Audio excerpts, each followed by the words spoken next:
De retour mesdames et messieurs sur OTP, voilà maintenant l'étau se resserre, DJ Rexma, on avance sur les scénarios possibles et imaginables. Ce match va être bien entendu d'une importance capitale, il ne reste plus que 4 scénarios, pourquoi je fais ça 4 scénarios possibles aujourd'hui et bien entendu tout cela dépend de l'issue des matchs de BDS et de Misfits. Et on va commencer donc par BDS.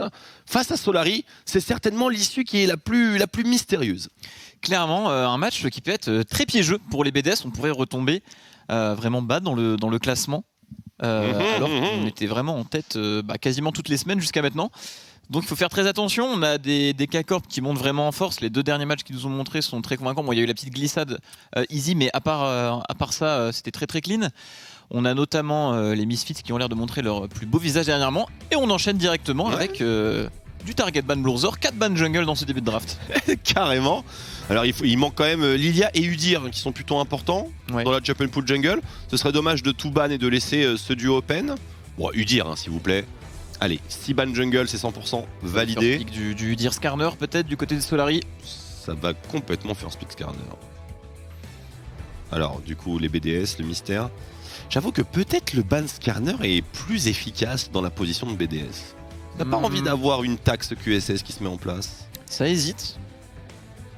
Mais c'est vrai que ce genre de pick, des équipes qui sont capables de jouer derrière et de scale, c'est très fort. On l'avait vu notamment avec Easy contre la K-Corp durant cette première journée de la semaine. Ce sera le Udyr.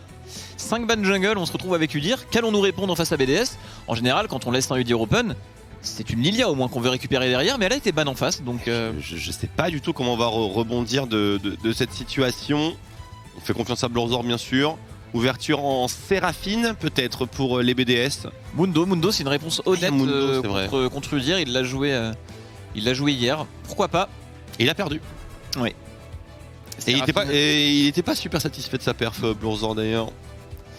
Séraphine on n'en voit plus beaucoup mais ça fait le taf, surtout quand en face on va draft du mêlé qui doit aller au contact comme Udyr. Ouais. Ça peut avoir beaucoup de valeur. Tu penses que ça pourrait être joué par Chico? Ça ressemble pas trop à un pick Papidelas quoi. Ouais. On le voit plus sur R2T peut-être. Skarner, bon, c'est relativement fine. Il y a une synergie, bien entendu, entre Skarner et Séraphine. On grabe et après c'est la chaîne de CC qui n'en finit plus. Donc c'est un positionnement différent de la majeure partie de la saison pour Bloorzor dans l'esprit de ce qui s'est fait hier. Clairement. On voit déjà que du côté des Solary, avancer en face à face va être très difficile contre la pression de Skarner et Séraphine.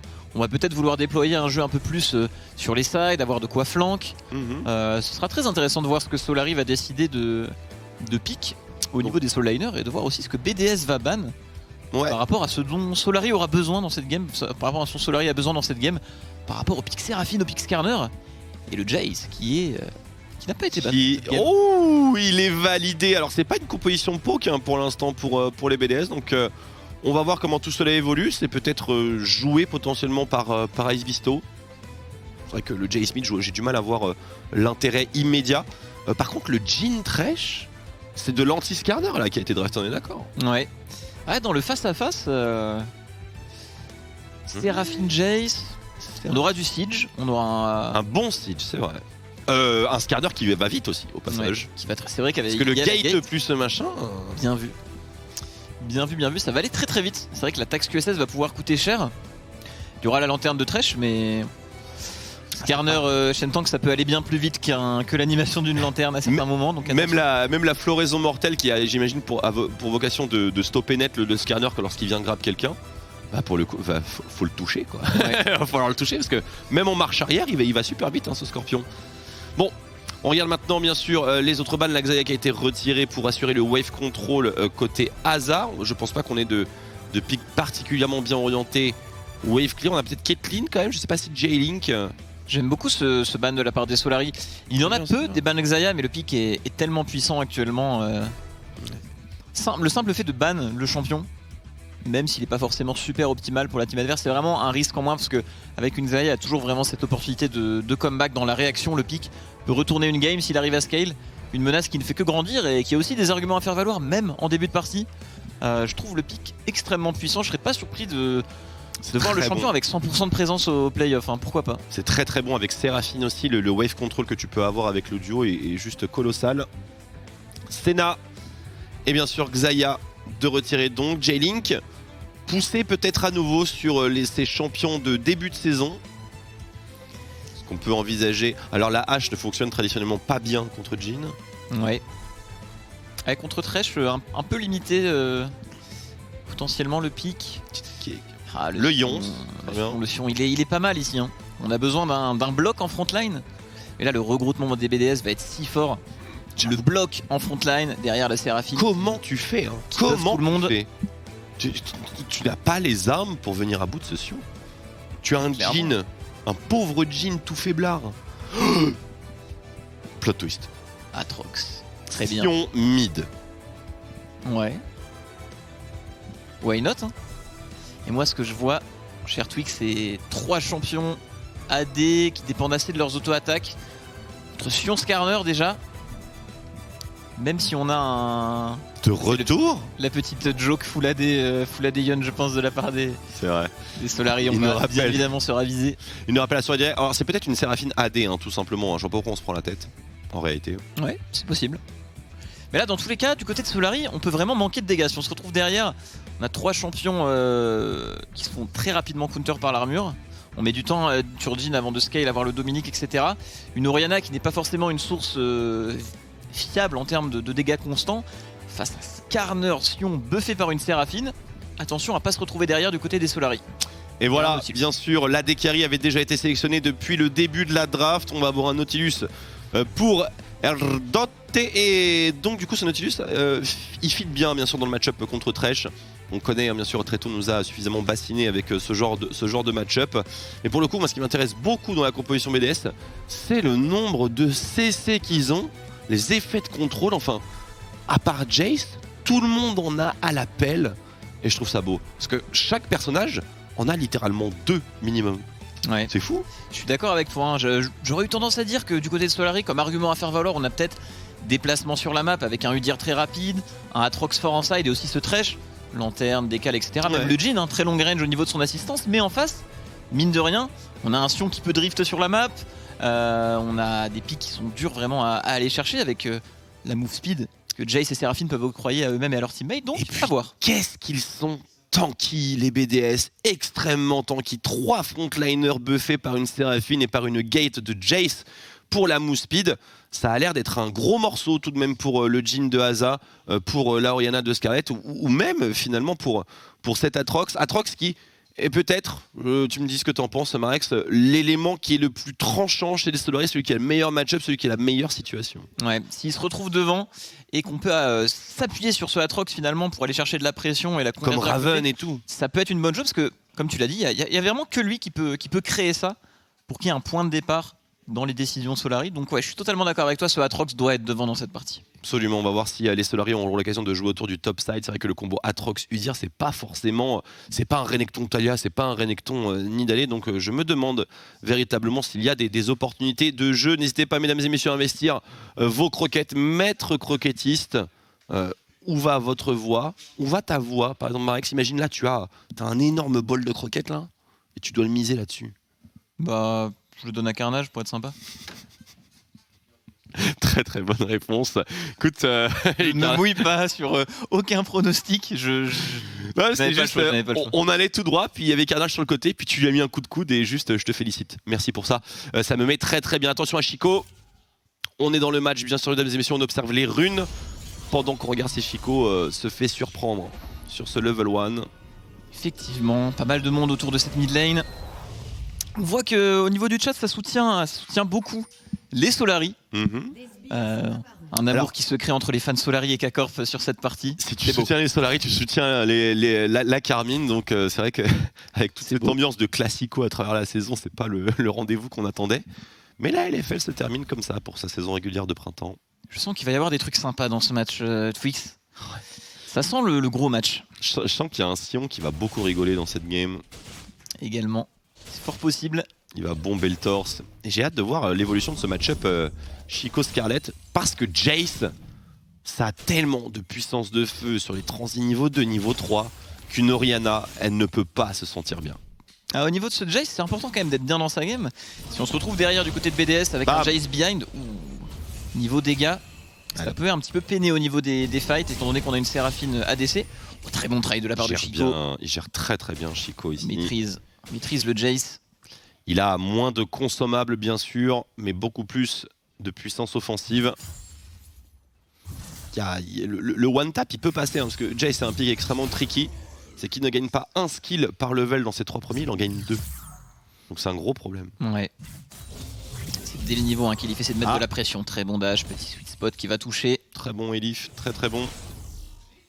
Early un peu risqué du côté d'Ice Bisto avec bot magique, j'ai vu au niveau des runes. J'ai vu ça aussi, ouais. Donc c'est vraiment la survie en early into le méga scaling. Pas de tabi. Bon, évidemment, il va rusher Bramble, comme c'est la tradition contre Atrox. C'est vrai que dès que Sion aura ses tabis, il aura, sans exagérer, un gros power spike par rapport au Udyr et au Atrox. Il n'y a que Scarlet. Et une Orianna, bien sûr, c'est pas vraiment le côté le plus menaçant de cette composition, en tout cas pas dans les 20 premières minutes. Mais en fin d'early entrée de mid-game, le Sion sera déjà un bel avantage à utiliser pour les BDS. Pour moi, il va être véritablement colossal. On concede. Oh, le cheater's back, donc on a fait un petit free back reset pour Aza. Devant le manque de push de J-Link et Erdot. Qu'est-ce qu'il a? Un petit abatteur peut-être? Un petit abatteur. Ouais. Il faut de la moula, mais on va se calmer peut-être. Il faut de l'argent, il faut du capital, il faut des pièces d'or. Parce qu'il y a beaucoup d'objets à acheter si on veut venir à bout d'Ice Bisto. Et ça c'est très bien ça, malgré cet early back du Jhin, c'est également un carapateur bot side qui est sécurisé par Joko. Oui. La puissance du Udyr, elle est bien évidemment ici. On va courir à travers la mid lane dans ce costume d'ours afin d'aller chercher un double carapateur. C'est bien, souffrons les Solari, on ne peut pas se retrouver derrière avec cette compo. On a quand même le first pick Udyr qui permet quelques dingueries en early game. On l'utilise correctement et comme tu l'as dit, ce petit cull sur le Jhin, s'assurer un petit bonus en mid game. Faut aller vite, très sympa. Il faut complètement accélérer. Je sais pas encore quels sont les détails de scaling de cette composition, mais tout ce dont je suis sûr, c'est que Séraphine, ça devient assez dingue à mesure que les items principaux sont obtenus. Ouais, c'est vrai que du côté de la Séraphine, si on veut jouer un rôle de support, c'est le seul AP de sa team. C'est vrai que c'est le seul AP. Ouais. Les dégâts d'une Séraphine peuvent être facilement évitables. Si tu fais attention aux champions, les vagues, tu les vois quand même venir. Du coup, du côté de Joko, du côté de Scarlet, dès qu'on aura aussi les Tabis, Seekers, Amguard, etc., on sera quand même bien au niveau des teamfights. On a une compo assez heavy AD des deux côtés finalement. Ouais, les Tabis qui sont pas mal, mais les Tabis qui sont un trap pour les Solari vu le montant de CC. L'arrivée d'Erdot qui a fait une superbe rotation par la river, un petit fake roam. C'est bien joué de la part de Asta parce qu'il a flash très tard, mais c'est normal. Il devait prendre en compte le potentiel pré-shot d'Erdot. Il a su vraiment avoir la frame pour flash en étant sûr que le grab était bien sur lui. Il a gardé son sang-froid du côté de Asta. Et il a besoin d'aide justement. Steelback qui revient, Drake Joko qui pull effectivement le Drake à l'apparition à la 5e minute. On a la vision sur scanner, on voit un petit ping bleu. Assez surprenant de ce cas de figure, mais ouais, rôle de Steelback qui a été totalement rempli pour épauler ce Udyr dans cette river. Mais bon, on a quand même un Jace mid en face, on a quand même une pink là, regardez, dans la jungle des Solari. Et malgré ça, double crab, Drake on spawn, Solari qui utilise bien l'avantage early game de sa compo. Et ils récitent superbement leur partition d'early game. Maintenant, il s'agit de ne pas déplorer d'incidents. Et la menace la plus concrète, c'est sur Aza, naturellement, sans flash. On va vouloir jouer les Drake du côté de Solari avec un Drake fait à 5 minutes. Une âme océan ou montagne également dans cette partie. Donc, le grab qui touche.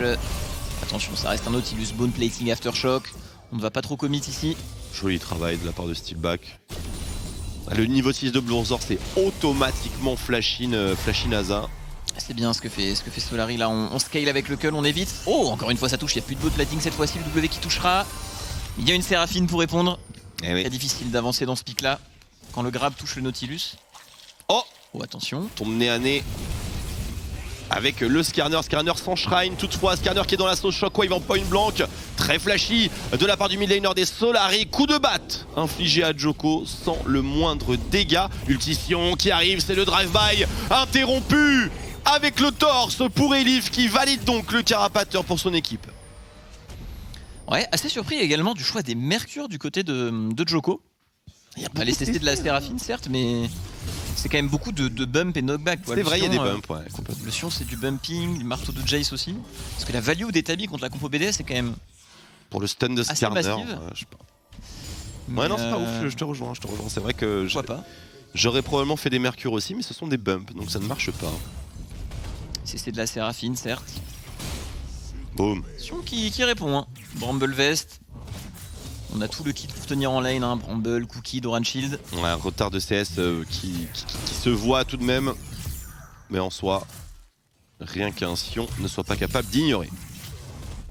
Oh le canon! Oh, douleur. Dur. Ça vraiment, on compatit. Allez, la transition maintenant, on prépare la transition plutôt au niveau de ce héros de la faille. Héros de la faille dans 15. Attention Elif sur cette top lane, ça peut aller vite. Non, le Sion n'a pas d'ultimate. On a un il va vouloir prendre ce caster, et c'est le caster de trop. Elif qui va devoir déployer ses ailes. Va-t-il pouvoir outplay les squads BDS? Le flash doit être excellent et il l'est justement. Très bon travail du top laner Solari. Osé, le pré-shot a failli passer du côté de RDOT. Et là ça fait vraiment l'affaire des Solari parce qu'on a déjà cette early game en main. Et là on investit beaucoup de temps et beaucoup de monde du côté des BDS pour un play qui au final ne fera perdre qu'un flash au Atrox. Ah, Djoko qui comprend qu'il y a une ward du coup. Vu que le carapateur ne le lâche pas. Au secours. Ouais, on a quand même ce Jace hein, qu'on doit respecter en escarmouche. Ouais, Dac d'enclé, hein, donc c'est un moment assez piquant pour Chico. On connaît la qualité de son Jace, ça fait un petit moment qu'on l'a pas vu. Je pense qu'on s'en rappelle. Oh, ce hook là qui est loupé. Téléportation forcée. On n'a pas encore d'ultimate. Voilà, du côté de Solari c'est peut-être un petit peu osé. On engage ce Herald sans profiter du back TP sur le Atrox qui doit avoir beaucoup de gold sur lui, alors que du côté de Sion, on en profite. Puis il n'y a pas l'info sur J-Link aussi qui est actuellement en train de revenir sur sa lane, donc les Solari ne savent pas où est cette Séraphine. Ouais, et c'est surtout que le Skarner dans des escarmouches comme ça avec Jace c'est vraiment fort quoi. Il n'y a pas de QSS, il n'y a rien pour s'en protéger finalement. D'ailleurs, on respecte ou pas pour l'instant le Skarner n'est pas trop respecté je trouve, hein, Marex. Ouais. Personne qui va aller sur le first item QSS. Ouais, c'est dur quand même de partir là-dessus. En plus, quand t'as aussi peu de dégâts magiques en face. Oh, attention, Djoko qui se fait directement attraper ici. Qu'est-ce qu'il fait là? Le grab qui enchaîne directement. La lanterne peut-être de Steelback va-t-il réussir à cliquer dessus? Je crois. Le flash out, très bon contrôle de la part de Steelback. On récupère avec un grab. Arrivée de Asta derrière, mais J-Link également ici. Oh, qu'est-ce que c'était que ça? Le coup de masse qui renvoie directement Steelback vers le blue buff. La 4ème balle qui ne sera pas assez intimidante. Oh, le marteau de Chico si puissant. Ouais, surprenant. Solari arrive à s'extraire de cette situation. C'est les problèmes. Raid de fort au top. Le Conqueror est stacké sur Elif. C'est les problèmes. De follow ce Sion. Est-ce qu'on sera assez proche du corps à corps pour cancel l'ulti? Est-ce qu'on va devoir flash du côté d'Ice Bisto? La réponse dans quelques instants. Non, ça va. On arrive à hold ultimate, mais on sent que ce Atrox, en counter pick de Sion, peut quand même. Ouais, il est embêtant. Quand même le punir. Hein. C'est vrai que Ice Bisto, bon, il a pas fait grand chose que parcourir. Ouais. C'était la meilleure chose à faire. Alors on va revoir ça un petit peu osé de la part de Djoko. Ah, c'est vraiment le fait que Jungle a très bon X-Flash de la part de Bloorzor ici. Il n'y a pas de combo pour Chico, il peut pas véritablement poser une boulette buffée. Regardez là le E qui met. Ouais. Incroyable. Il l'a aidé de ouf en réalité. Il l'a vraiment incroyablement aidé. Il n'aura pas été utilisé du move. Non. Et le deuxième dragon, c'est la course au dragon comme tu le disais Marex. Et du côté des Solari, on se régale parce qu'on a réussi déjà sans mourir à maintenir le contrôle de cette river. Et en plus, il n'y a plus d'ulti sur Skarner, donc Drake on spawn, 2 Drake à 10 minutes, c'est énorme. C'est le maximum qu'on puisse faire. Et une âme montagne qui fera sans doute l'affaire des Solari. On peut blinder l'armure contre la compo BDS, couplé à 2 dragons montagne et une âme de montagne. C'est une Moonstone hein. Déjà qu'on avait des soucis de dégâts au niveau des BDS, avec ces pics qui ont peu de dégâts constants, une Séraphine qui, comme tu l'as dit, en plus par Moonstone. Du côté du Solari, si on fait les bons choix d'itemisation et qu'on joue l'âme des montagnes, on aura une couche suffisamment suffisante pour se protéger des dégâts BDS. Et le premier à avoir fait sa déclaration de QSS. Oh là là, attention, c'est les problèmes ici pour le Sion d'Ice Bisto. Est-ce qu'on a un flash out, ulti out? On n'a pas d'ultimate, non, c'est une mort tout simplement. Avec des interruptions à foison. First blood récupéré, pendant ce temps-là on profite de la tempo. Oh le flash, il y a une QSS, on n'a pas appuyé sur table. La shockwave est redoutable, tout comme la grenade ASM, mais on n'a pas eu les gars. Chico est tombé, la téléportation des Solari, la téléportation de Elif qui va sceller le destin de Bloorzor. Les Solari qui sont en très grande forme aujourd'hui. Hier, DOTR récupéré. On n'a pas besoin d'être 3 quand même. Aïe aïe aïe. Bloorzor qui vient de perdre son point de MVP là-dessus. Ça coûte très cher à son équipe, mais quel fight de Scarlet, mine de rien. On arrive à hold le flash jusqu'au dernier moment. Le petit coup de fouet. Steel back, les mobilités, on laisse le kill à Elif. Oh non, quel dommage. Mais quoi? Ah, il a voulu servir son collègue. Après, il y a quand même l'XP des kills qui est très élevé sur LoL. C'est sûr. Qui est dans la poche, mais on pouvait le fouetter tout de même. Ah, c'est dommage. En même temps, Bloorzor, est-ce qu'on peut lui en vouloir? On s'attend pas à ce qu'il y ait une QSS qui arrive après un demi-mythique du côté de Scarlet, mais finalement, quelle réussite. Bloorzor qui ne voit pas qu'il y a cette early QSS sur Scarlet, et ça coûte extrêmement cher dans la game. Le play Herald est annulé, les kills sont récupérés, le temps fort de BDS n'existe pas, et Scarlet là-dessus... Alors, est-ce qu'il ne le savait pas ou est-ce qu'on avait un plan en 2 temps? Ça, c'est une question bien sûr à laquelle on n'aura probablement jamais la réponse. Il aurait même pu flash in là-dessus tellement il avait de la marge. Hein. Scarlet qui juste les prend tous à contre-pied là. On est bien servi du côté de Scarlet. C'est vraiment empalé en face. Du côté de Skiba, qu'est-ce qu'on avait la range pour Flay? On pouvait Flay là, ouais, je pense. Ah, j'ai un mini doute en vrai. Et c'était pas le Flay. Oh bah Chico est par terre. Chico qui s'est fait avoir par une intervention de Djoko et Steelback. Décidément, la mid lane est très occupée dans cette partie. Et j'aime beaucoup ce choix de Elif pour revenir un petit peu sur ce qu'on a dit. Faire un Gore Drinker ici quand il y a aussi peu de dégâts en face, surtout en étant derrière. Ah bah oui. C'est un très bon choix. Là on revoit ce qui s'est passé au niveau de la mid lane. Ah, il a tenté. Un petit peu loin. Son jungle est over-race. Sur son mid lane, ça continue. C'est un tower dive old-fashioned.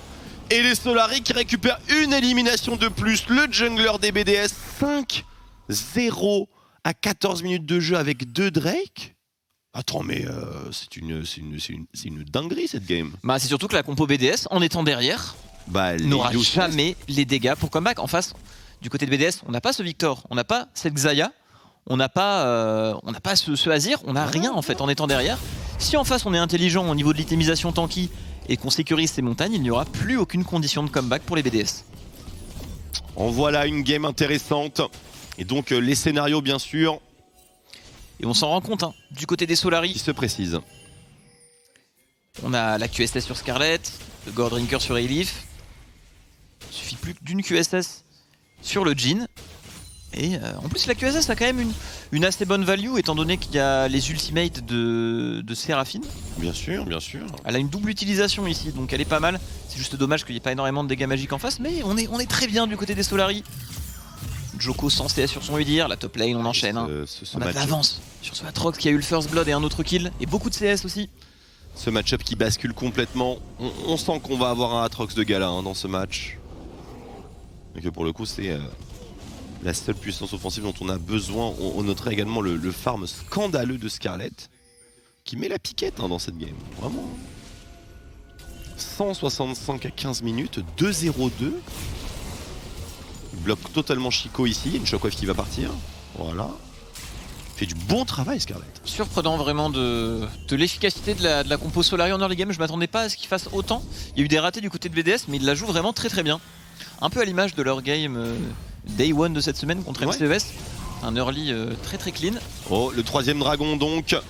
Déjà dragon de Damoclès, à peine à la 15e minute de jeu.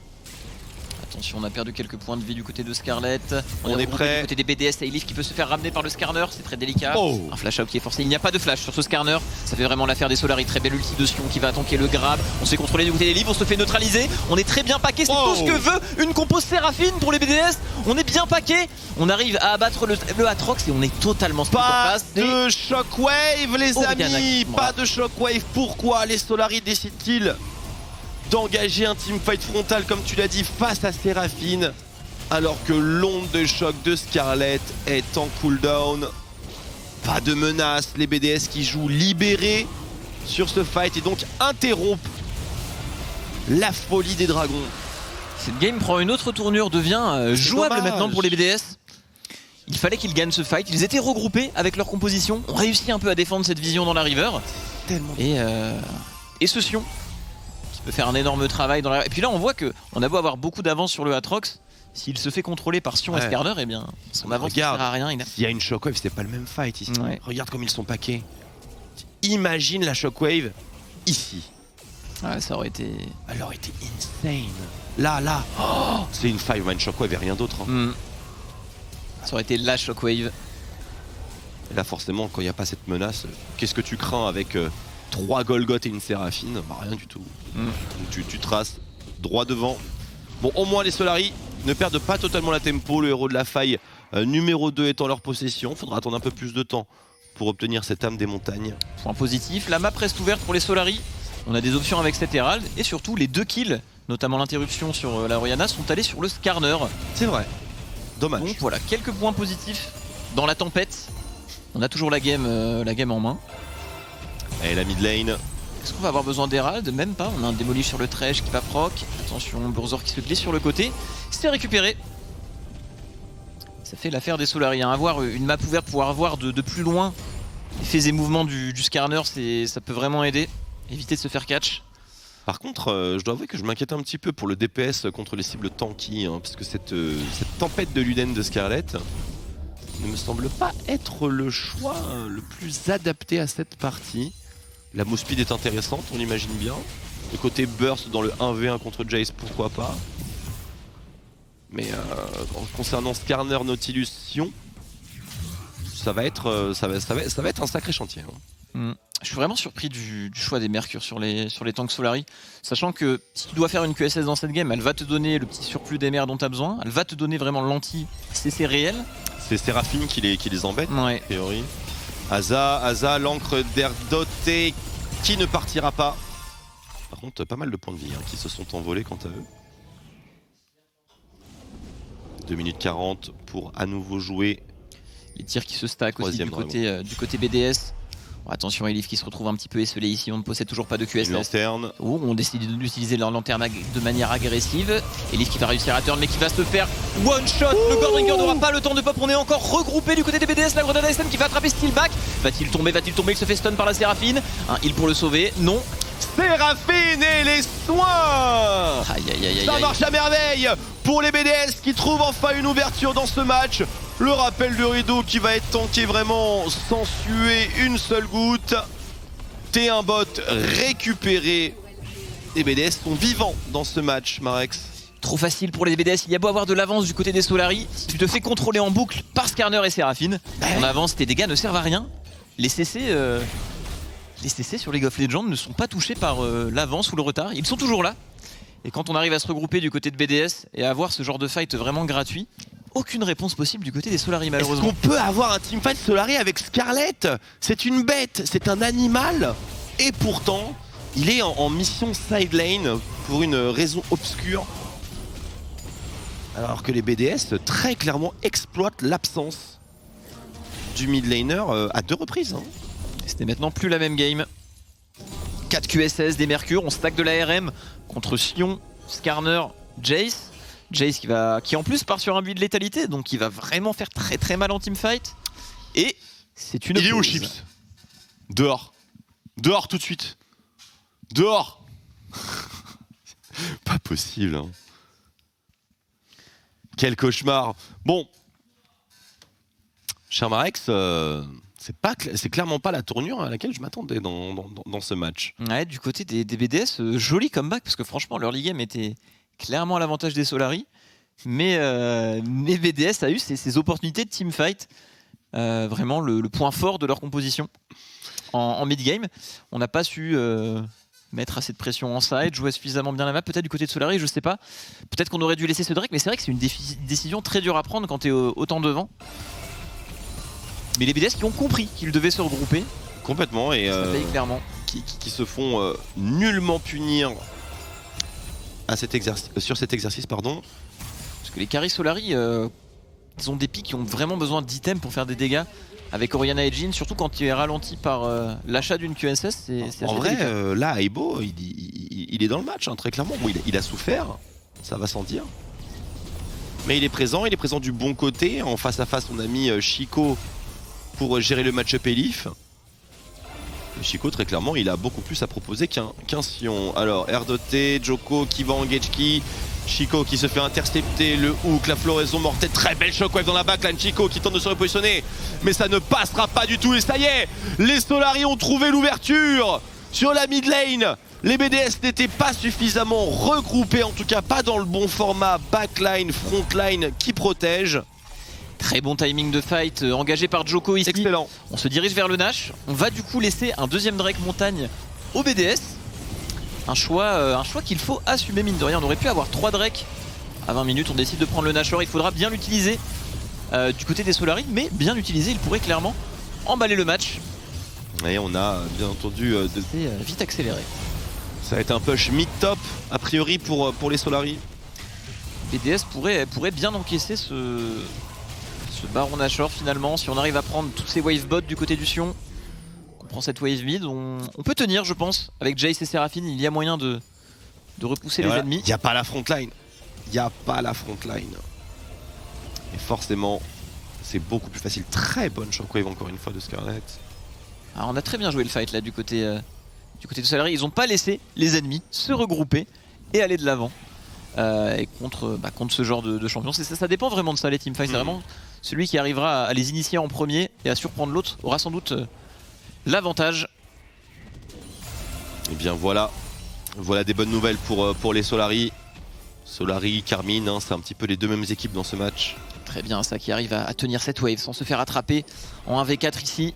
On joue du bon side et du coup on peut se mettre en place, on a le temps de se mettre en place avec ce temps perdu 3 lanes, par les BDS au niveau de la mid lane. On va jouer sur 3 lanes. On a des bonnes prétentions chez les Solari.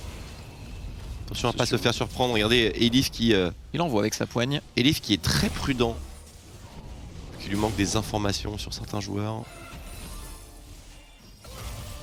Aza qui poke un petit peu tout ça. Attention à ne pas se faire slow et se faire catch bêtement. On n'a pas pris la T2 ? Let's go. Il faut la prendre cette T2, messieurs. Ouais, c'est ça que j'aime pas trop, tu vois, avec le trade Nashor pour Drake, quand tu es capable de les stacker. Ça fait un montagne aussi en plus pour l'équipe ennemie. C'est pour ça que la shockwave, superbe temporisation de la part d'Ace Visto. Il est encore vivant, le top player des BDS. Il est un problème, il est définitivement un problème. Est-ce que ça peut passer mid lane? Attention, il y a un ultimate de J-Link hein, qui peut partir à tout moment. L'engage ici sur Blurzor qui stoppe Joko net et proc son phase rush pour se repositionner. La T2 va enfin tomber en faveur des Solari. T2 mid, T2 top. Avec la T1 juste avant, 3 tourelles pour un baron powerplay. C'est une bonne base, on peut peut-être aller plus loin. Blurzor. C'est pas mal, on a une bonne réponse ici, le couloir, le regroupement. BDS sur Solari qui est un petit peu trop traîné dans ce top side. On arrive à récupérer un kill. Fin de baron. Et fin de baron, on a récupéré les T2 comme tu l'as souligné, quelques camps de jungle. On a perdu quelqu'un, ce sera un plus 3000 gold. Ça reste correct. C'est correct. Avec aussi un bon buff d'XP récupéré là-dessus. Oh le Sion qui réussit à le voler max range, il avait la range là-dessus. Ça s'est joué au pixel. Allez, on avance au niveau du stuff pour Aza. On a une salutation de Dominique.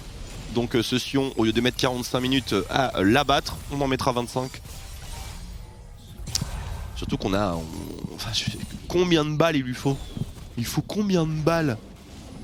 Il faut 4 chargeurs? Ouais, il lui en faut beaucoup. Il en faudra beaucoup. Ce Jhin.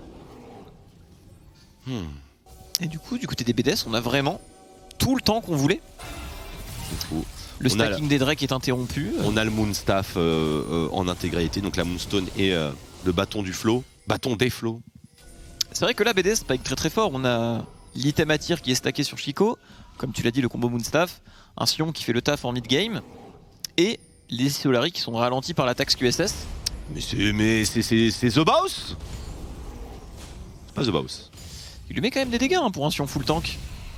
Il lui met quand même des dégâts pour...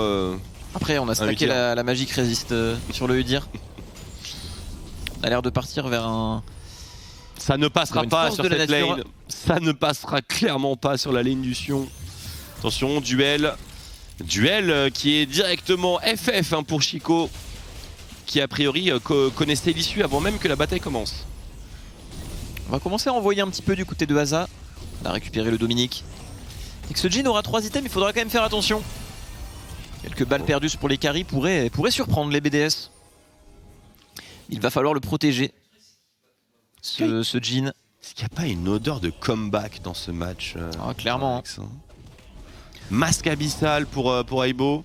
Ça fait longtemps que je n'ai pas vu cet item. Moi je pense vraiment que la décision de... Ça touche la lanterne. La lanterne de Steelback. Et on enchaîne avec le dragon du côté des BDS. Mais attention, un peu fight qui est en train de se préparer pour ce 3ème dragon. Très beau spot encore une fois pour la Séraphine. Les QSS qui font la différence. Très belle shockwave de Scarlet qui va mettre beaucoup de dégâts. Et Free DPS derrière, les resets d'Ultimate. Le World's Ender de Elif qui vient pulvériser les BDS. Et les timers sont très élevés. Et il y a une wave au bot, Twix. Triple kill d'Elif qui vient simplement assassiner la backline des BDS. Ce dragon, est-ce qu'il nous intéresse véritablement? Parce que là, on a un clean ace à 27 minutes de jeu. Il y a de l'inhibiteur à ouvrir, il y a le 3ème Drake à obtenir, il y a une T2 bot. Bref, il ne faut pas se perdre et directement passer à l'attaque. On peut voir que Scarlet s'est immédiatement présenté topside pour récupérer le solo farm, solo XP. Mid lane, je vois pas trop ce qu'on fait, on n'est pas en train d'attaquer. Enfin, est-ce qu'on n'a pas minimisé Je pense que c'est ok. Si on arrive à voler les camps, avoir la tourelle, avoir le Drake et de pas mourir, c'est ok. Mais attention à pas se faire catch derrière. Les rest timers sont courts, il y a des téléportations en effet. Marex, tu fais bien de le préciser. Mais ça pourrait éventuellement mal se passer. On revoit ce teamfight. Oh là là. Et c'est sans TP. Hein. Et en fait, Joko qui va venir, qui va bien tanker le fight également. On va aussi bien temporiser avec le Thresh. Derrière, il n'y a plus assez de CD pour un réel turn sur le Aatrox. Et quand tu peux pas turn de manière brutale un Aatrox, par exemple avec un ulti scanner, qu'il peut mettre ses dégâts, stacker son Conqueror, Gore Drinker, le Aatrox finit le fight, full life, reset d'ultimate. Il vient juste nettoyer le teamfight. Il est prêt à en faire très un deuxième. Très bon fight des Solari encore une fois. Excellent travail, vraiment. Beaucoup de clutch, surtout au niveau des positionnements. Et bien sûr ce 3ème dragon qui est tombé pendant le replay entre les mains des Solari. Ou des Sly pour les intimes. Et j'ai bien aimé ce reset Solari en ayant push sur les 3 lanes. Parce que derrière on ne se fait pas punir en perdant l'T1 par exemple. On a toujours un contrôle assez bon de la map en forçant les ennemis à se montrer sur les sides. Là le Jace est le fion et du coup on est directement ready pour jouer ce Baron Nashor juste derrière. Avec 10 000 gold d'avance, de jolis spikes d'item. Et là on voit déjà un niveau 17 sur Scarlet. À 28 minutes c'est quelque chose. Ouais, Asa qui vient d'atteindre son niveau 16 également. Et le Baron Nashor, est-ce qu'on en a... Oui, on en a besoin. J'allais dire une ânerie. On en a clairement besoin. Les 3 items sur Scarlet, le combo Void Staff, Luden et Botte du Sorcier. On peut parler presque de dégâts bruts au niveau de Scarlet. Avec ce stacking de Magic Pen, ça va faire très mal sur une Orianna aussi devant en XP. La shockwave, la shockwave, la shockwave, la shockwave. Il l'attend, il la pose sur Blouson et les dégâts sont... Attention, on n'a plus de shockwave. Assez médiocre. On le sait du côté de BDS. Oh, le drift! C'est trop serré ici sur une map des montagnes, mais le taunt, lui, est excellent. Le premier à des pops, c'est Joko. On va répondre directement. On a maintenant Elif qui swing en plein milieu du fight avec Scarlet et Asa pour l'assister. C'est un véritable carnage, double kill certes pour Chico, mais l'issue du teamfight ne fait absolument aucun doute. Elif qui reset ses ailes, Aibo qui danse à travers les balles, mais qui n'a malheureusement aucune voix pour s'en sortir. La pas compo de BDS ace cette fois-ci, mais on n'était pas loin. La compo BDS qui derrière manque clairement de dégâts. On vient utiliser ses CD sur Joko et derrière c'est juste gratuit pour les carries Solari. Même sans avoir cette shockwave, on arrive à gagner le fight. C'était quand même bien tenté de la part de BDS. On voit qu'il n'y a plus de shockwave en face, mais l'avance est tellement grande niveau XP, niveau stuff. Et on va attendre le respawn de Joko pour lui donner le Nashor. Bon choix de la part des Solari, surtout que récupérer ce Nashor un petit peu plus tard permet de se rapprocher un peu plus de ce 4ème Drake. Sous le point pour les Solari. C'est de synchroniser les deux en effet. On n'est pas vraiment paqué en 5v5 pour les BDS. C'est on perd dommage. Hein. Et on met tout sur Joko, mais mettre tout sur Joko, qu'est-ce que ça veut dire? Ça veut dire turn gratuit pour les 3 carries Solari. Rien ne peut arrêter ce Aatrox ici. Il va rester au-dessus de 95% HP tout le fight. Avec un GA et avec 3000 HP de backup. T'aimes bien le champion, non? Aatrox? Ouais. Ah, t'aimes bien? Je ne le joue pas, mais j'aime beaucoup le champion. Il est vraiment archi stylé. Il est incroyable. Franchement, il a un petit swag avec ses swings et tout. L'ancienne version était pathétique comparé à ce colossal BG. Bon, le push, Baron Powerplay numéro 2 maintenant pour les Solari. On voit mal comment les BDS pourraient rebondir, on peut plus arnaquer au Skarner, on peut plus véritablement arnaquer également en 5v5 frontal, parce qu'il y a une onde de choc et elle est plutôt massive. Donc là, abattre Elif instantanément avant que le fight commence, c'est une option, mais est-ce que c'est pas plutôt un rêve? Ouais, du côté des BDS, c'est une compo qui a besoin d'être devant, faire valoir les phases de siege avec Jay, Seraphine. Là, quand il y a un fight au contact comme ça, on risque de manquer de dégâts du côté des BDS. Encore une fois, Djoko qui tank le monde. On y va directement avec le Sion, mais Elif se fait stopper net du Nautilus et Elif. Free DPS avec son niveau 18, le World's Ender qui vient de chase en 1v2 ici. Il va neutraliser, mais le Sterak est là. QSS pour se repositionner. On turn sur Kiko, on tient, on se stun du côté de Elif. On tombera finalement, mais de l'autre côté, c'est le Sion qui tank, qui tombe. Mais on a un GA du côté d'Elif. On a ce Joker et ça va quand même tomber. Blurzor, est-ce qu'il peut remporter ce duel? Attention au dernier swing des chaînes des enfers. Non, il est rapide, Blurzor, il est dans sa zone. Il est dans la... Oh la vache, il est poignardé directement dans l'œil par cette colossale Claymore. Et les Solari qui réalisent donc une fin de saison sur le chapeau de roue, puisqu'ils s'imposent face aux BDS qui occupaient jusque-là le top de ce classement de LFL. Les BDS ne termineront pas à la pole position. Et ça, on le doit à la team d'Ami. Clairement, c'est dans une ligue aussi stackée. Les Solari, avec le départ qu'ils ont eu, finiront à 50% win rate. Comme tu l'as dit en battant les BDS. Très clean. On est capable de draft beaucoup de choses sur leur dernier match. C'est bon. On est capable de faire de très bons early contre les top teams ligue régionale. Donc, franchement, très clean. Et BDS qui peut tomber, qui peut perdre peut-être les EU Masters maintenant, si je dis pas de bêtises. On peut se retrouver en match 3-4. En match 3-4, on a des grosses équipes aussi derrière. Les 5 équipes en playoff, ça ne rigole pas. On va voir ça, la soirée se complique pour les BDS. Bien sûr, rien n'est encore fait. Il nous faut encore décortiquer l'issue du match entre les Missis Première et MCES. Bref, pour tout ce qui est scénario rocambolesque, je vais éternuer, mais bien sûr on renvoie directement au desk piloté par Chipsou pour qu'il nous explique un petit peu où on en est maintenant. Et nous sommes de retour, donc après cette victoire des Solari, effectivement, ils font une petite passe décisive à la K-Corp, qui sont leurs grands rivaux dans ce Spring Split 2021 de la LFL. Messieurs, parlons peu, parlons bien, parlons draft, avec honnêtement... Du côté BDS, une draft totalement inattendue, une draft full tank, beaucoup de sustain, mais pas beaucoup de dégâts, traitons. Il y a un gros problème dans la draft. Alors, pour moi, il faut soit choisir le pick jungle, soit choisir le pick top lane, mais il faut des dégâts, il faut pas Sion et Skarner, il faut un gros carry en plus. Parce que là, en termes de carry, tu n'as que le Jace, tu as certes Seraphine qui fait quelques dégâts si elle est vraiment devant, mais globalement qui est plus là pour supporter. Et du coup, tu te retrouves avec 0 dégâts, en plus, il y a un Atrox en face.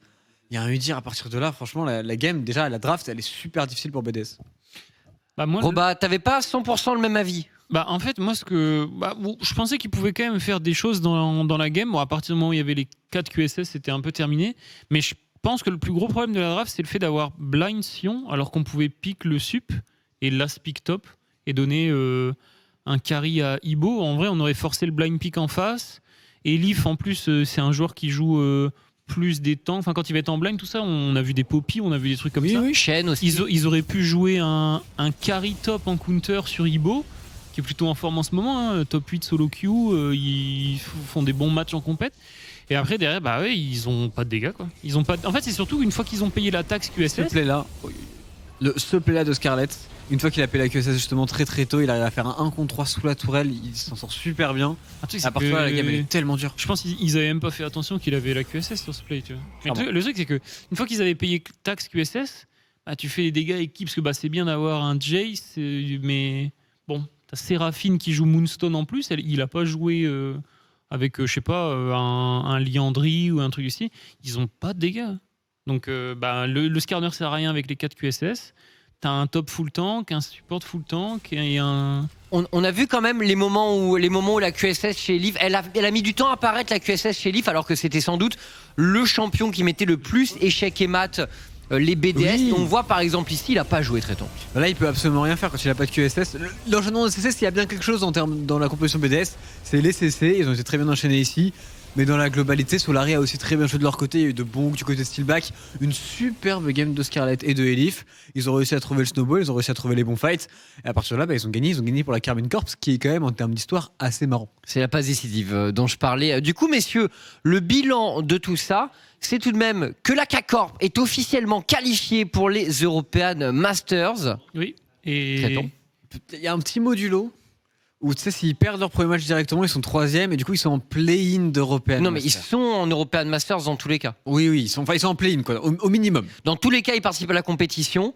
Dans tous les cas, mais effectivement, il y a deux. Si vous n'êtes pas familier de la compétition des European Masters, il y a ce qu'on appelle le main event, qui est donc la compétition Comme les principale, Worlds. et les play-in, qui est une phase de qualification au main event. Mais bon, dans tous les cas, Oui. on englobe le tout sous le nom European Masters. Et dans tous les cas, la Karmine Corp représentera la LFL dans la compétition. À quel endroit, ça reste à déterminer, bien sûr, en fonction du dernier match possible de la soirée. Ce qui est déjà une grosse réussite. Et du coup, BDS qui sont assurés de faire 3e place et du coup qui joueront pas le premier match le premier BO5 de playoff.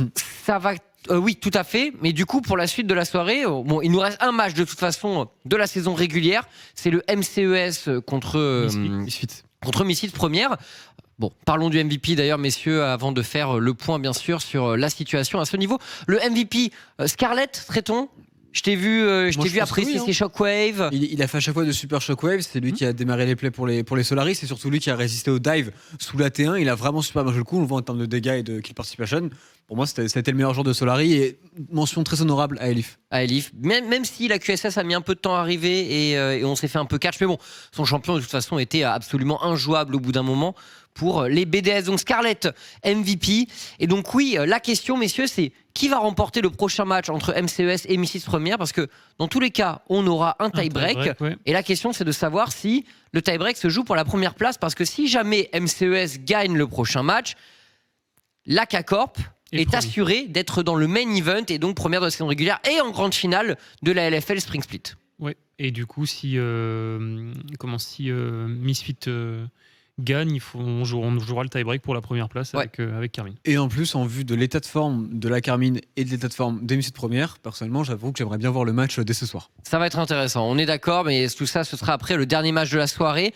Bien sûr, on reçoit Steelback en interview, le support des Solari qui nous rejoint. Salut Pierre, comment ça va ? Salut, ça va un peu mieux avec la victoire, mais quand même un peu déçu. Ouais, j'imagine. Situation un peu bizarre finalement pour nous. Enfin, on a cette impression puisque vous faites un peu une passe décisive à la K-Corp en battant BDS et vous leur donnez la possibilité de peut-être récupérer tout seul la première place de la ligue. Bon, j'imagine que c'est pas forcément votre état d'esprit à la base, mais comment vous avez abordé ce match justement, sachant que vous ne pouviez plus vous qualifier pour les playoffs? C'était quoi l'état d'esprit chez Solari? Alors avant tout, je pense que comme on abordait le match, c'était de la détente et qu'on ait du fun tout en tryhardant. On a vraiment essayé de montrer quand même qu'on pouvait gagner contre des équipes du haut du tableau. Parce que la game d'hier nous a quand même tous un peu déçus. Donc on a vraiment essayé de faire en sorte de donner une bonne image. Et la passe D à K-Corp, en toute honnêteté, je le savais même pas. Donc tant mieux pour eux. Ouais, écoute, en tout cas, je pense qu'il n'y a jamais eu autant de supporters de la K-Corp qui soutenaient Solari. Sache-le. Voilà.